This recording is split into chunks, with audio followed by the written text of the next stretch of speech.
მოდი ჩქარა. დაიჭირეთ ერთმანეთი, მეორე ოღონდ თქვენ და გაგირთულოთ. ეხლა ჩავიცვათ გიოს. მოიცადე. საით.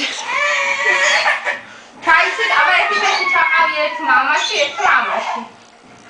ეხლა? მე ჩვენს, ხო? ჩაგიტოვიო. ეგრე? მე ჩვენს. დაიცადე შვილო. ანა გამოიწედე და ჩვენს. იგრიკო. ჩაყავდი. დედა, შენ. გეცვას ლაშა. შეხოცები. ეხლა ჩავთავდეთ სარფესზე უნდა